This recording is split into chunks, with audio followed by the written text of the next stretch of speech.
Welcome back, real estate rock stars. Here is what to expect in today's show. We cover technology tools and how to use them, including lead generation through Facebook ads and webinars, tools to get menial tasks off your plate using Zapier and ChatGPT, and videos for your drip campaigns, plus SEO. Then we wrap it up with what the future holds in regards to buyer representation changes and the lawsuits with NAR. Today's guest is Jim Remley, who's been in the game since he was 19 years old, which was 32 years ago. Struggled his first year, but by year 2, he listed 150 properties and ranked in the top 1% of realtors nationwide. By 24, he founded his first real estate company, which grew to 17 offices and became the largest independent real estate company in Oregon. In the meantime, since then, he has authored 3 best-selling books, including Sell Your Home in Any Market. Jim's expertise also landed him on CNN's Open House. And most recently, he has coached one of the largest real estate firms in Oregon to close 3,000 transactions annually with a sales volume exceeding $1.4 billion. He's also a Real Trends 500 broker and an expert in real estate sales, management, and coaching. Ladies and gentlemen, please welcome Jim Remley. Jim, if you were starting your business over today, having all of these years of experience and tons of reps and many different aspects underneath your belt, what would you do? First thing I do is, first of all, you got to embrace technology. The agents that are going to win in like the next 10 years are the ones that are going to be rapid agents, meaning they're fast adoption. And they are early adopters. So I think you got to say, what is the technology out there that I can use, that I can implement? There's a difference. You don't want to be on the bleeding edge of technology, which is too far out, but you want to be on the cutting edge. And so the tools and techniques I would be using, I just was teaching a class this morning on using Zapier to automate lead flow this year. And so these are the kinds of tools. And so I got to have a great CRM. I've got to have like a basic understanding of how to use some AI tools like Zapier. And then I want to have lead magnets. I need to have some consistent lead magnets that are out there in the marketplace on social media. So I can tell you like 2 really quick, easy to implement lead magnets. Okay. So we can break it down real quick. One for buyers, one for sellers. So for buyers, the ultimate lead magnet, which all top producers have in place, and if you don't, you're behind the curve already, is to say, I want to have 3 photos of a housing that is representative of the hottest market in your area. So if my hottest market is $400,000 to $600,000 homes, 3 pictures, 2 exterior, 1 interior of a home that would represent that. Not actual listings, but a home that would look like that. So just Google and find some listings. Then underneath that or above that, I'm going to say, would you like a list of every home priced between $400,000 and $600,000 in this market? If so, click the link below. They click the link below. Now what happens? It opens up an instant form on Facebook. You don't take them to your website yet. That's the mistake that a lot of agents are making. Instant form on Facebook. That creates a lead on Facebook, which can be automatically filled out. It's very easy, very fast. That then is connected to Zapier. So it gets zapped over to Zapier, lands in your CRM, and you start to drip on them. But the next page they get instantaneously is a link to your website, which has that list that they can go out there and start searching for homes. Fastest, easiest way to build leads really quickly. And that's running 24/7. Put $5 behind that a day. Watch your inbox fill up. That's oh my gosh. Okay. I'm taking notes, so I'll be ready to come back to this. Yeah. Hit us with step 2. You want step 2? Step 2 is on sellers. So one of my buddies told me this technique, and it's such an amazing technique. So with sellers, you can think about what's the hottest topics for sellers in this market, right? So hottest topics for sellers would be, and you got to say, who's the number 1 seller in our market going into 2024? The number 1 seller is somebody 45 to 55 years old. We call it the silver tsunami. People that are, kids are leaving the house. It's me, I'm 54. My kids are all out of the house. My wife and I are actually buying another house. So I'm exactly this client, right? Cash rich. You don't have a lot of debt left on your house because you're equity rich. So you're not interest rate sensitive. So these are the perfect sellers. So when I'm marketing to them online, I got to speak their language. So I'm going to say, is it time to right size your house? Attend this seminar that I just created, this webinar. Download this PDF that I just created about the 10 things you can do to get top dollar for your house. So you're going to create a webinar or you're going to create a PDF around the hot topics of selling, right? And then I'm going to give you one quick tip on the webinar side, which is really, really huge, is use a system like webinarninja.com, webinarjam.com, create a webinar, and you're going to talk for 30 minutes. Maybe have a buddy that's a lender come in and talk, and you guys are going to just riff for 30 minutes on a topic that's a hot topic. You're going to put it out online. And now what Webinar Jam does is it makes it look like it's live all the time. It looks like every 30 minutes this thing's coming back live. So clients will say, oh, I'm going to attend a live seminar. It looks live, but it's not really live. And so what happens is you get a bunch of leads flowing into your CRM that are live sellers. So that's another tactic, Webinar Jam, Webinar Ninja, to create live seller leads based on topics that are going to interest sellers. And you can think of a bunch of topics, 7 ways to get top dollar, 7 ways to get your house ready for sale. Why should I list now versus the spring? There's a million topics you can come up with. And if you want a fast list of topics, you're like, Jim, I'm not that creative. Go to ChatGPT and ask it the question. It'll kick you 10 topics in 3 seconds. Okay, Jim, I cannot move on. We can't go to another topic until we've gone deep into both of these because they're so freaking good. Okay. Yeah. Back to the buyers here. So what do you call this, by the way? So you have, it's your lead magnet for buyers, but before, the other one, you have the 10 things you need to know about selling, whatever. What is this one called with the 3 photos of the housing representation? I would call it your, I call it a saved search lead magnet is what I call it. Because what you're doing on your website before you begin this whole thing is you're creating that search pattern. So you figure out what's the hottest, where are most houses selling? Like what's the hottest area? And the easiest way to look at your MLS is to say last month, what price category was the hottest that sold the most? Was it 4 to 6? Was it 350 to 500,000? Whatever that is. Then I create that saved search. So I would call it my saved search lead magnet. That's what I call it. Okay. And to break this down even further, what are you actually searching in the MLS? Because you said this is the hottest price point. Like, are you searching the past, going in there, closed, past 30 days, and then what am I looking at? And then I'm just look at every listing, download the list. You'll see really quickly if there's 200 or 500 deals closed in your market, you can see what's the pattern. I would take literally a red line and just mark it. Now, your MLS may kick out a report, which it probably does. And it will kick the report out that shows you what's called price bands, which are the hottest price bands in your market. So that's probably the easiest way. Every MLS will kick out that report. But the down and dirty way of doing it is just to print every closing and then just see it, kind of viscerally, where's the hottest market. Okay, gotcha. So that is step one. You're going to identify the saved search, like basically data needed to find the 3 photos that represent that price range. And then you're going to find the house that's representative of that price range. And you're going to pick your 3 photos. And then you're going to go to Facebook and do an ad. Like, wait, what am I doing now? So you're going to go into Facebook, go to your ad creator and your ad builder in Facebook. And I'm going to build the ad out. And it's going to have those 3 photos. And then the description is going to be, see every home price between $400,000 and $600,000. In my market would be in Medford, Oregon, or in Southern Oregon. Click the link here to see that list. Then you got to create a target audience. That's going another layer deeper, right? Who's my target audience? So with Facebook and really Google, there is, when we're in the housing category of advertising, we can't do a lot of differentiation. We've got to just say it's got to be like 18 to 65. You can't go much beyond that. But what you can do is you can say you can search by people that have interest in housing or interest. They have looked at houses in the last 30 days or 60 days. So that is a way you can search by interest levels. So that's one thing I would do on when you're creating your audiences, so that you'll get a much more engaged audience. Yeah, I heard that recently where, Facebook is really smart at figuring that out based on whether they've been on Zillow or they've been on Realtor.com, and they kind of know where else they're searching to pull together that target audience.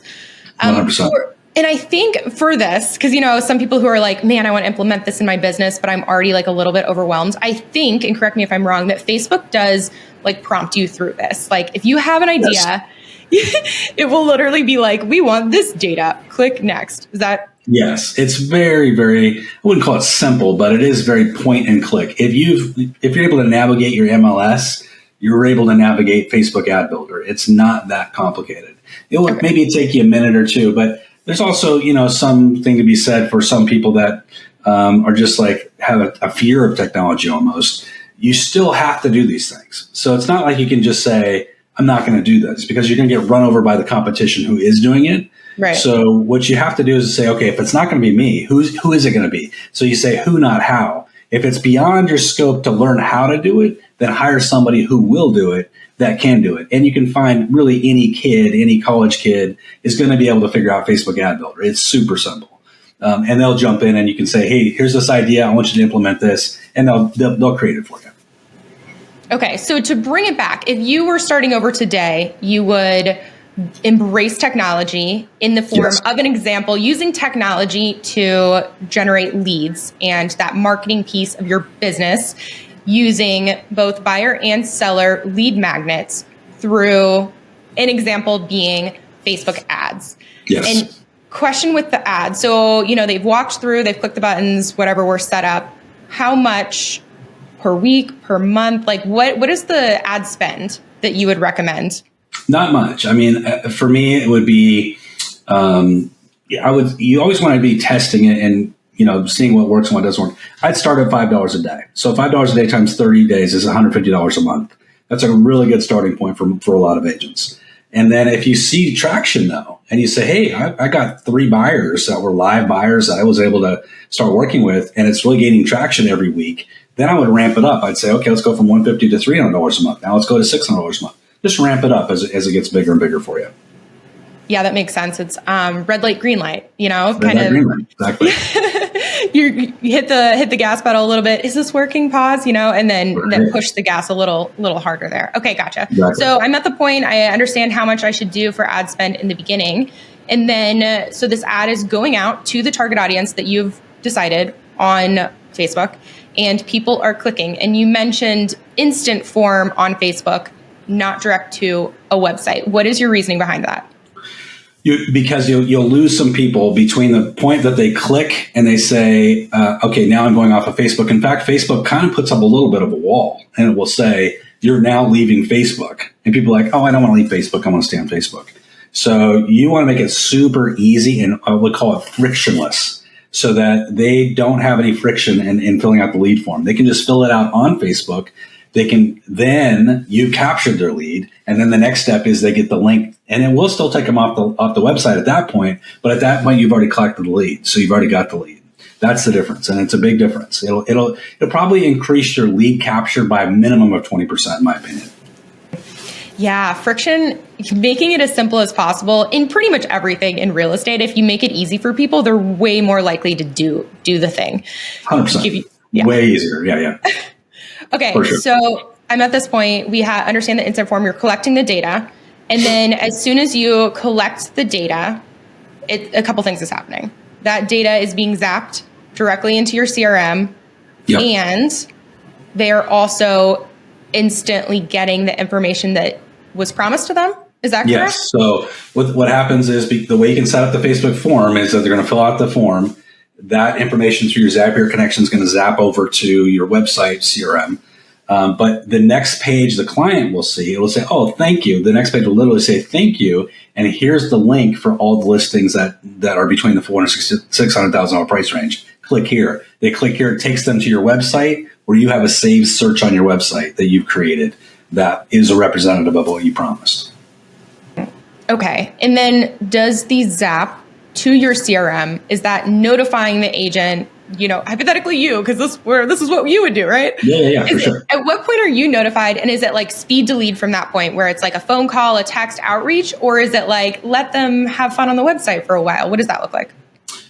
So a couple things. The way you'd set up your CRM, so when it zaps over to your CRM, you can do one of two things. When it hits your CRM, you can have your CRM set up so it sends you a notification, which is the way I have mine set up. So it'll say, Jim, you just got a lead, okay?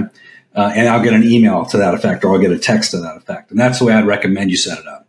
What you might find is that if you start to get a huge lead volume and you have 25 a day coming through, you might say, whoa, I don't need all these notifications. So you'll have to decide at what point you just look at that. But then when you're talking about speed to lead, here's some rules of thumb on this.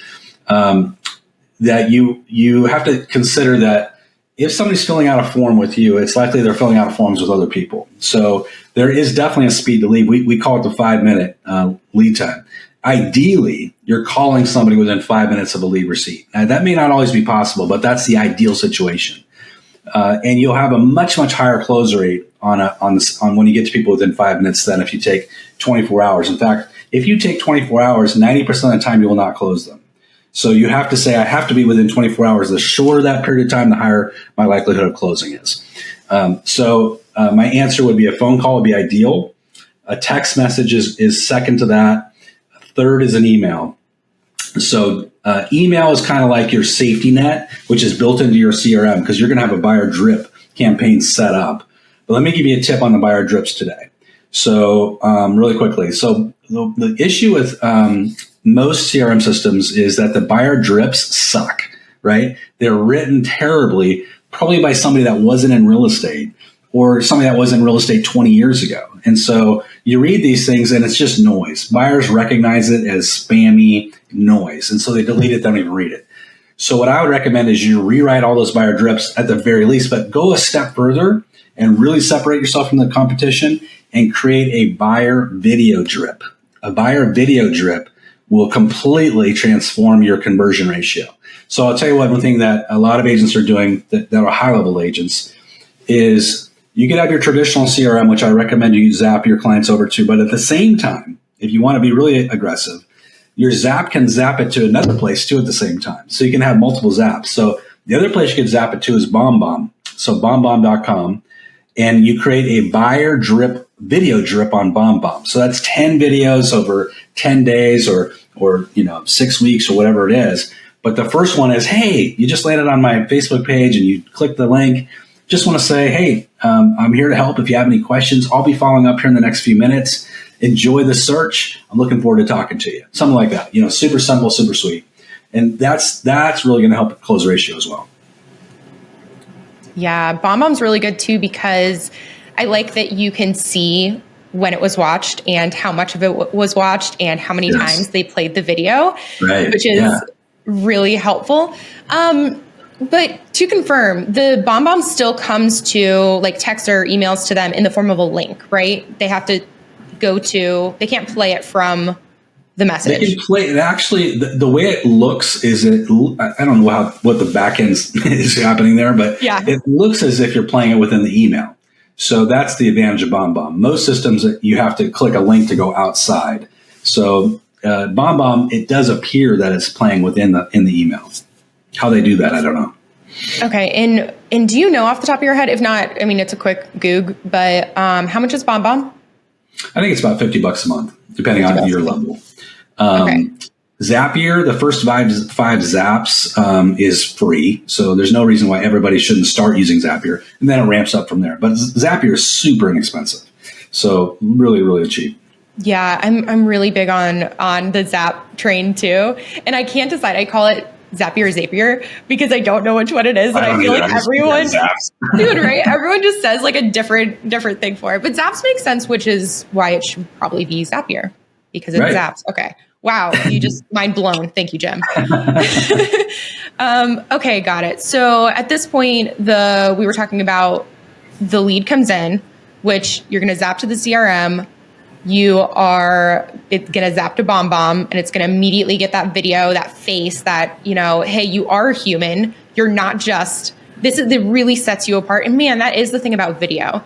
And just overall, whenever you can do video, I feel like it's such a stronger thing. And just like you said, moving into 2024 and beyond, like I think the people who are doing video are going to absolutely be the ones to set themselves above and beyond the competition.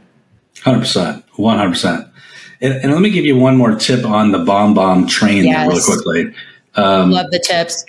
This is a game-changing idea, I think, is that you should like this week, everybody that's watching this, do a video of you on your own website, whether it's on BombBomb. I also use a system called Loom, LOOM.com, which is also a great system.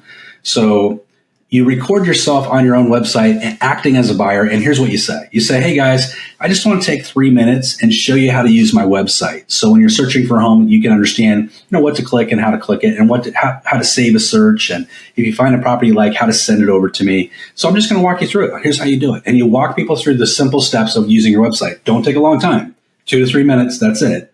And then you're going to save that. That should be your second video that people are receiving from you on BombBomb. So now they're going to be like, oh, here's Jim walking me through something that's actually useful for me. And you'd be surprised at how many agents don't do this, and they haven't actually touched their own website in 6 months. They set it and forget it, and they never show anybody how to use it. And they wonder why everybody goes to Zillow and Realtor.com, right? You got to show people how to use your own website. This is a question I was going to save for a little later, but you just went into the second video. So I have to know, what does your drip campaign, especially in BombBomb, look like? Because you said, you'd put them on a drip, and people hear that all the time. Agents hear that all the time. Just put them on a drip campaign. But I know for a fact the idea of a drip campaign actually stresses a lot of agents out, because they're like, what even is that? What do I say? It's so much tech. Yeah, they're just terrible. And then they don't do it. So yes. What does yours look like? So I use this word carefully, but you want the titling and you want the lead in to be sexy, in that it's not boring, right? It has to be, oh my gosh, I don't want to sit through 2 minutes of this. So, you might say something like, 6 ways to read a home inspection when you receive your first home inspection. How to read a preliminary title report and find the 3 red flags that most buyers miss. Those kinds of things that are going to be like, oh, I need to know this. And it's not just some boring reiteration. Also, 6 things you need to look at every time you're viewing a home for the first time. 2 things a buyer almost always misses during their first walkthrough of a home. Those things like, oh, I got to know that. What is it those buyers miss? So always think of it that it's a little bit of a tease. It's something I'm going to want to know. And it's not about me as the agent. It's about what the client needs from you as an agent, right? So what the biggest mistake that agents make is it's all bragging and talking about blah, blah, blah. Nobody cares about you. So just make it all about them and what will satisfy their needs and their curiosity. And curiosity, I'll just hit that for a second. Curiosity is the master stroke of a great realtor. You got to say, how am I using curiosity marketing in everything that I do? So everything's got to have a little curiosity aspect to it. Like, I'm asking a question that's going to build curiosity so that clients take the next step with me. Here's a quick commercial break from our sponsor, Ryan Pineda. If you are trying to grow your real estate investing business, then you need to join us at Wealthy Investor. If you have no idea what Wealthy Investor is, it is our coaching program and community. We have helped thousands of students worldwide grow their business. Now, it doesn't matter if you're just getting started and you're trying to get that first deal. We can help you do that. If you're trying to scale your business and go from a few deals a year to a few deals a month, or even 7 figures a year, we can help you do that too. In fact, last year alone, we had over 30 students do over $1 million in revenue. And I'd love for you to be the next one. So it's pretty simple. If you're trying to grow your business and wholesale more homes, or flip more homes, or buy more rental properties, then you need to go to wealthyinvestor.com and book a free call with our team. It's super simple. We'll go on a strategy call with you and figure out how we can help you grow according to your needs. So all you got to do is go to wealthyinvestor.com, book the free call with the team, and we'll see you there. Now back to the show. How are you using ChatGPT in your business? How do you recommend agents use it to really, whatever the word is, guarantee is not the right word, but something their success next year? A couple things with ChatGPT. One thing that most agents don't do, which is such a simple thing, but ChatGPT has a Chrome extension. So I would definitely recommend that everybody get the Chrome extension if you're using Google, and it'll be right there for you to have it handy in front of you all the time. You should use ChatGPT as your own virtual assistant. Everything you start doing, I want you to start thinking, could Chat do this for me faster and easier? So any letter you're about to write, stop. Have it write the letter. Any email you're about to write, stop, have it write the email. And then go back and put it in your own voice. You still got to change it because it's always going to have maybe a ChatGPT-esque voice. So you want to make sure that you are using it that way. The things that I've used it for recently, I've had ChatGPT rewrite all my copy on my website. So I want page by page on my website. I put it in ChatGPT. I said, write this as if you are an expert in search engine optimization and creating leads for realtors. Rewrite this ad copy with that in mind. And then it created much, much better ad copy for every page of my website. I then used it for recreating my LinkedIn profile. Took my LinkedIn profile, had to rewrite my LinkedIn profile. My Facebook profile, rewrote my Facebook profile. My Instagram profile, rewrote my Instagram profile. So everything about your business, had ChatGPT take a second look at it and kind of be your editor and copywriter and rewrite it. And always use the words, make it SEO friendly, and that will help you a lot. It's helped me a lot. So that's one way I use it. Other ways are just creative wise. Like we just had this in a class I was teaching. We did it live, and we had somebody that was pushing back on commissions. Like they're in the middle of a listing, and the seller says, I want you to reduce your commission. And we just had ChatGPT respond to that. And they wrote such a beautiful response. We just used it as written. So those are the kinds of things we're using. Yeah, that's really powerful. I think I like what you said about like, let's pretend, or whatever you said, to kind of set the frame for how GPT was to speak. That's something that I hadn't thought much about, but recently my community and I had a training, an AI expert come in, and he was talking about like the importance of that very first sentence. Let's pretend you're a blank. Yes. And he also used this acronym that made sense to me, and maybe it'll make sense to the listeners. I'm sure you already got it down, but it's PTAO. So when you're communicating, like setting the framework with ChatGPT, making sure to tell them the persona, that's the P. So it is the individual to replicate. So that's the let's pretend you're whoever, right? That's the P. And then the T is the task you're aiming to accomplish. So if you tell ChatGPT what you are aiming to accomplish within this request that you're asking for them, it sets the frame. And then the next piece is the A, so audience. And that's the audience's comprehension level. So like hypothetically, on this podcast, a new agent, an intermediate agent, whatever, we were kind of talking about that before.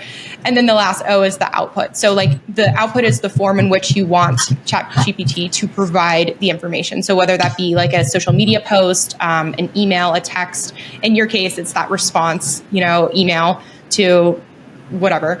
And I just thought that acronym was really helpful. So just wanted to share. One more thing on ChatGPT real quick, which is such a like ubiquitous thing now almost. It's crazy how fast we've adopted it as human beings. But the one thing that I've seen ChatGPT do a great job with is not just editing, but also the creation. So when you're having like a writer's block and just having it work with you. But here's the thing, where some people will say, write an article for me. I was watching one of the head programmers for ChatGPT, and he said, instead of doing that, here's what you should do. You should say, help me write an article on this topic. And then what ChatGPT will do is it'll ask you a series of questions, and it will help you write an article that's much, much better. Instead of having it write it for you, you say, help me write something, help me do something. And then it's more of an interactive kind of response. So I thought that was good. Can I give you 2 more AI texts real quickly? Oh my God, Tim, hit me. Yes. Okay. One that I'm using all the time, which I'm just absolutely in love with, is writesonic.ai. So I used to use Jarvis.ai, and which then became Jasper.ai. I've now switched over to writesonic.ai. So let me paint a picture for you. Let's say real quick, is it right? Like WRITE. Okay, perfect. Right. Writesonic.ai. So let's say, I know I need to put out a blog post every week. Let's just say a blog post.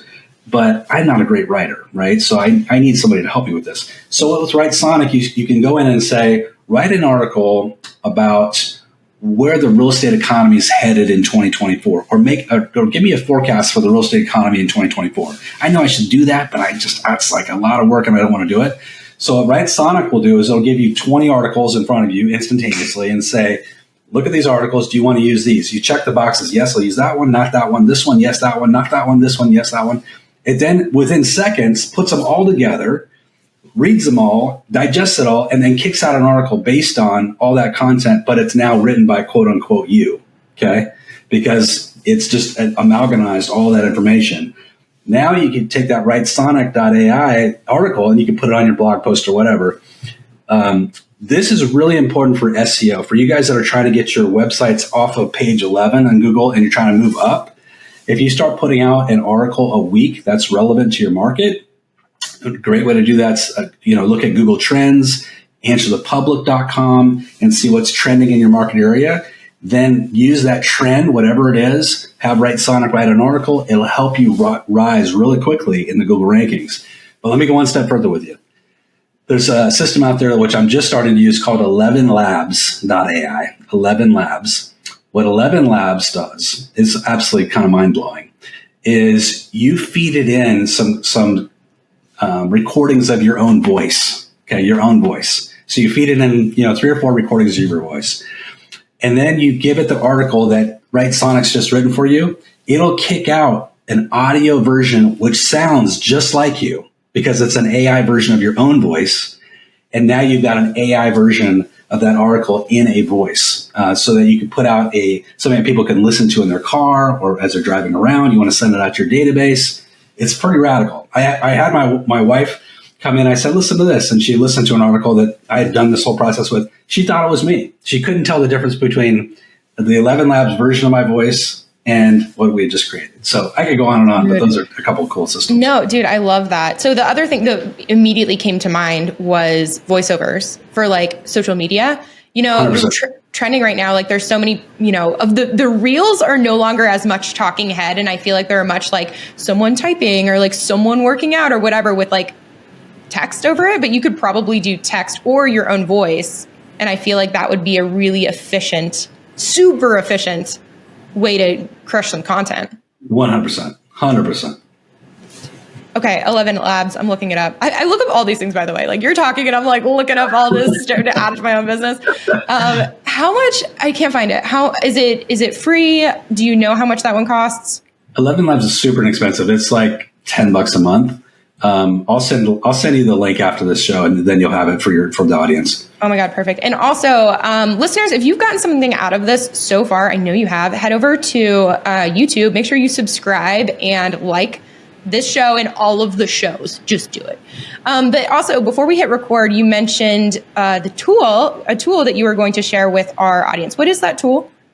So I've got what I call my dashboard for high performance. As we come into the new year, and any year and any group, any time frame, really, the biggest challenge that agents have is getting lost in secondary priorities. So we have a goal set, but then, life hits, distractions hit, and we all get caught up in all these secondary priorities. So what we try to do with our top producing agents that I coach and brokerage owners that I coach, team leaders that I coach, is we say, how can we keep you focused on true priorities? And the way we do it is through a daily dashboard, which is basically a management tool so you can manage your time and how much time you're investing in lead generation and all the kinds of lead generation that you possibly could be doing. We measure the time invested and exactly what you're doing, and then the results. We're measuring, how many appointments did you set, how many escrows you created, how many listings you took, how many buyers you put in the contract. And we're also saying, did you update your CRM? Have you updated your social media? Have you updated your website? So it's all one page, and you can just have this on the top of your desk. So you have this all week long, you're tracking performance.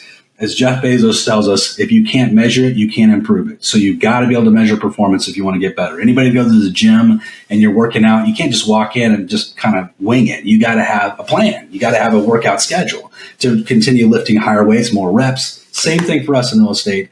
The fundamentals matter. The path is in the math. So you got to actually have some numbers behind what you're doing. And so that's what we use as the daily dashboard. I'm going to provide a copy to the audience here. So you guys will be able to get a copy of that, use it, and run with it all year long. Perfect. And listeners, you can go to realestaterockstarsnetwork.com and find our toolbox, and it will be uploaded there for your use this 2024. Okay, Jim, you mentioned a little bit on SEO. Okay, and to bring it back, I'm zooming out again. In the beginning, I asked, what would you do differently in your business, or what would you do in your business if you had to start over today? And you talked about tech, you talked about lead generation, lead magnets. So we have the leaning on technology to generate leads and bring them into your business. Got it. But in regard to SEO, would you do that starting out? What are you doing for SEO? How important do you think it is for an intermediate-ish real estate agent? All the thoughts. Well, SEO, I wouldn't spend hours and hours on SEO. SEO is as simple as making sure that your website is updated weekly. So if you just say, I'm going to spend 30 minutes a week or 15 minutes a week even on improving my website and really my whole digital footprint. I want you to think about your digital footprint. So you have to be a little bit, we would think it's egotistical, but it's not. We just got to be self-aware, and we need to Google ourselves once a week. When we Google ourselves once a week, see what comes up. And say, what's one thing that came up that needs to be improved? It could be the way my profile is written. It could be that I haven't updated my photos in 10 years. By the way, AI solves that, guys. All of you should have a new AI photos done. Every one of you can load up a bunch of AI photos into an AI system, and it will kick out 160, 110 pictures of you. If you go on my website, erealestatecoach.com right now, you'll see every one of the pictures that's on there is not really me. It's an AI version of me, which looks way better, right? Okay, wait. So, where do I go for that? Do you have like a favorite? I know. There's literally like 20 places. Dude, and they're changing every day. There's always something new. So it's like really overwhelming. That's why I'm like, what's your favorite? So I just don't have to look. You know what I mean? I'll send you the one I used. I don't have it off the top of my head, but I'll give it to you so you can put it in the show notes. Dude, perfect. Thank you. That's one thing, is just improving and updating things. But also, like I was talking about, the blog posting on your website, really important. And let me just go deeper than this. If you really want to improve your SEO performance, and you always want to think, how can I replicate my work? In other words, how can I take one thing that I've done, one piece of content, and make it work for me in multiple spots, right? So let me give you a couple ideas here. It will help with SEO, but it'll help with lead gen as well. So you want to think hyper local, and you want to think about, how can I differentiate myself from the competition? So hyper local is going to help you with SEO, but it's going to help you differentiate yourself as well. So I was coaching a gal in the Midwest, and I'll just give you an example of this. She landed in a city in the Midwest because her husband got transferred. Top producing agent in another area, but zero where she moved to, right? So as we started talking about how can she build her business, we said, let's go hyper local. I said, go to tripadvisor.com, look at the 10 things that it recommends somebody do if they move to your city. And so she did. I said, now go to each of those locations and record a video about that thing, right? Hey, I just moved here. I'm searching things to do. I found this amazing park. Check this out and walk you through it. She created a YouTube channel around the hyper local, experience of living in that community. Not about her. It's about living in that. In fact, that was her title, living in blank community. And now she links that to her website, right? She takes that same video, puts it out on social media, all of her channels on social media. So she's using the content in multiple ways, right? And she went from zero, by the way, just as a side note, to $10 million first year in just doing that. By the way, how did that happen? It happened because people would land on her website, and because she's using a pixel, right? Everybody should have a Facebook pixel and a Google pixel, basically the same thing, on your website, which then allows her to remarket to those people over and over again. That's how people follow you all over the internet, right? Again, it sounds complicated, super simple. If you YouTube how to put a pixel on my website, it literally will take you 10 minutes, and it's absolutely free. There's no reason every one of you listening should not today have a pixel on your website. So that's, a simple kind of process that she went through to create some SEO content. Let me give you one more AI tool really quickly on reusing content. I use it every day. It's called repurpose.io. So repurpose.io, here's what it allows me to do. I shoot one video, and I use my cell phone, by the way, and I use a little, I don't have it here, but a little camera, I have a little audio thing. Use my little thing here. Very simple, nothing complicated.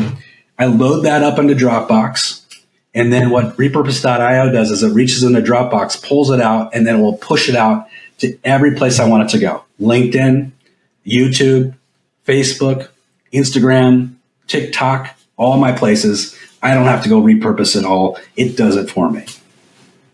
About $20 a month, by the way. Dude, you knew I was going to ask.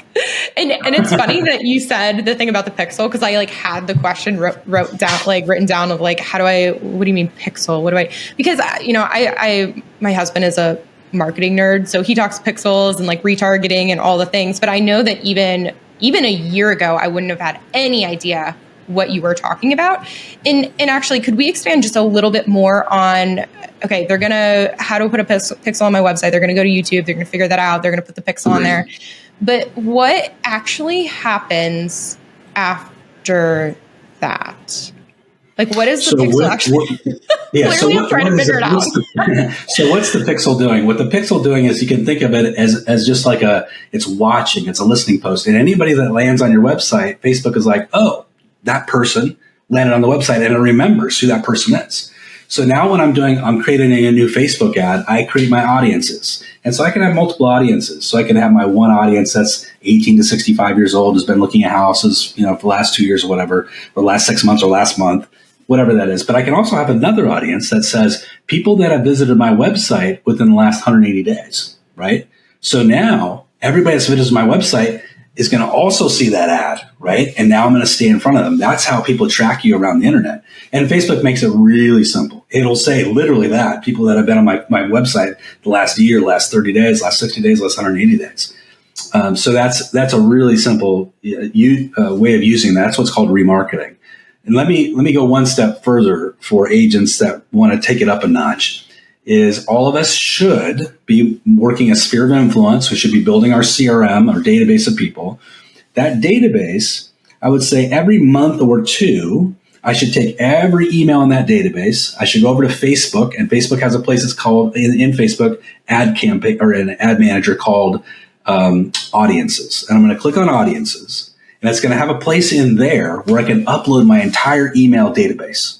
And now it will market to that email database. So I can do ads that's directly, totally at my sphere of influence because I've created that audience. And I'm going to label it, CRM or whatever. And so I can literally say, I'm going to do an ad. I'm going to spend $1 a day on hitting my CRM on a regular basis. Because here's the actual numbers.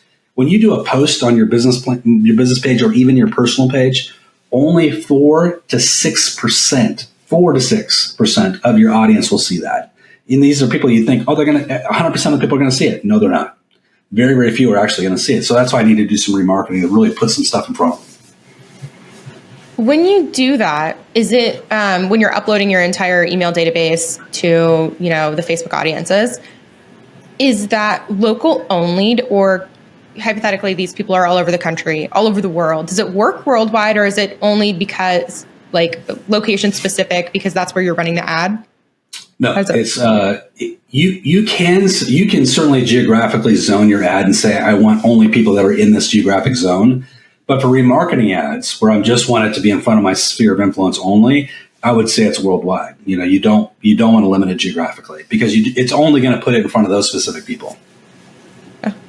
Okay, Jim, I want to talk about all of this forever, but I know before we hit record, we talked about buyer representation changes. And I know that's a hot topic. People are interested. I would love to hear your opinion on what has happened / what the future holds. So with the lawsuits, I've been teaching a lot of classes with this, and brokerage owners and team leaders are looking to have a class. I'd be happy to teach it locally for you. But what's happening is, even if the lawsuits haven't really impacted your market yet, there's some danger for brokerage owners and even MLSs to say, it's not going to hit our market. It is going to hit your market. Every market in America will be impacted by the brokerage lawsuits that are happening and the buyer representation lawsuits. And there's almost a new one filed every single week now. And it's just going to be massive change. So what happens is, it's not about whether it's hitting your market or somebody's being sued in your local market. Here's what it's about. It's about a seller that's watching the news or reading the Wall Street Journal or the New York Times or Time Magazine where all this is being talked about.